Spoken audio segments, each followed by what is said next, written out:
All right, Shabbat Shalom, everybody. Oliver, nice to see you're participating in No Shave November. I didn't really plan out a formal speech. I don't like to, prepare for things. So we're gonna see how this goes. Before I start talking to you, there's two people we have to thank today. First is Mother Beth, Your Honor. I don't know how you do it, but somehow in between imposing death sentences and adjudicating billion-dollar settlements, you somehow manage to make sure every little detail of your children's lives are absolutely perfect. And we're all guilty, pun intended, of not giving you enough, gratitude for that. So I just want to take this time to thank you for all of us, for all that you do for us. And second is Lyle Stern, or as I like to call him, Chives. You make me breakfast every morning at 6:30, you get my dry cleaning, you wash my car, but the most important thing you do for me is that you've taught me how to be a decent human being. And I know today, this morning, when we were walking into temple, you told me that, you're proud of the man that I've become. And I'm the man that I am today because of you. So I just want to thank you for that. Now, you, get over here. What'd you say? All right, Oliver, you clown. So, for those of you who don't know, I'm Jacob. I'm Oliver's older brother, life mentor, spiritual advisor, bully, whatever you want to call me. And today, we're recognizing your ascension into adulthood. So I've been thinking, what kind of adult we think you're going to become. And throughout your life, you've always wanted to be a doctor. And we always agree with that. You look at the Stern Bloom household, we have the legal professional, the businessman, the fashionista, the genius who also happens to be dashingly handsome. And so the one thing we were missing was a nice Jewish doctor. And so we thought, that would be you, and it was a good fit. But recently, and I appreciate it, you've had this interest in politics, and you've wanted to become a politician. I agree with you. You're intelligent, edgy, bold, willing to challenge traditional norms, everything that made Rob Ford such a great mayor. And but seriously, I actually do believe that you'll be a great politician if you want to be. And when I turned 13 and was having my bar mitzvah, I realized something very important. And I got up on the bima and I realized that I was more likely to own a professional sports team than to play for one.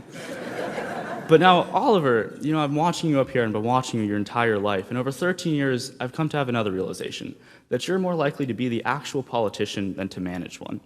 And this is for a few important reasons. First is that you're compassionate. Maybe not to your little sister, but to most people.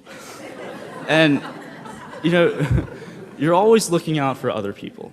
You really understand the concept of self-sacrifice. You're willing to forego your own benefit to benefit other people. And I think a prime example of this is really Oliver's Hearing Aid Bank, what you're doing today. Why I respect you so much is that I go to bar mitzvahs all the time, and I have friends who donate a portion of their proceeds to a charity, and they use the rest of their bar mitzvah money, to buy clothes or toys or phones or whatever. But no, you understand that as our family, we have enough really to buy whatever you want, and we're fortunate enough to do that. So you're giving away all your proceeds to benefit other people who haven't been given the same opportunities that you were given. And so I have a lot of respect for that. And this is important because that's what makes a good public servant. So I think that's going to benefit you one day. And secondly is that you're smart and social. And I think these two things go together really nicely because you're a really fun and friendly kid. And because of that, you've been able to make some great connections with people. And I think life is all about connections. My dad harps about that all the time. You never really know how someone you meet today can impact you, later in life. And I think, right now you're so friendly and likable that you're going to make a good politician. Because right now in your, current class, I know when you're entering 6th grade, you're a little nervous. You're going to a new school. But quickly, kids started to realize how cool and fun you are and how great a chef you are in making your brownies. And because of that, you were elected into your student government. So you're seeing already the fruits of your labor come to happen and just your natural talents of being a good, fun, friendly kid.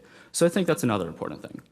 But lastly, most importantly, is that you're a natural-born leader. And I really mean this, because I think a really good sign to indicate a great leader is someone who has to overcome amazing obstacles in their life and then stops, turns around, and helps others overcome those same obstacles. And, that's exactly what you've done. You've gone through so much in your short life. I know I've been alive 17 and a half years, and by far the most painful surgery I've ever had was to fill in a cavity. By the time you were 9, you have had 23 major surgeries. I mean, I remember summers where your head was just wrapped up like a mummy in Band-Aids. I mean, you've had a tough life. You've had a really tough life, but I do believe that it really has made you stronger, just as an individual. I mean, I know when I get a paper cut, I call my mom, tell her to bring me a bowl of ice cream.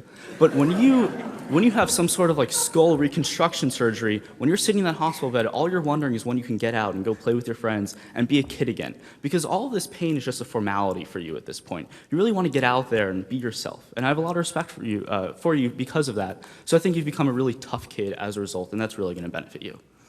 So now here today, I just want to leave you with a simple thought. Nothing in this world is impossible. In fact, the word impossible itself says, I'm possible. You know, you look at your life, you were born, you were deaf, you wanted to hear, check. You wanted to be the first kid in Florida to have 2 cochlear implants, check.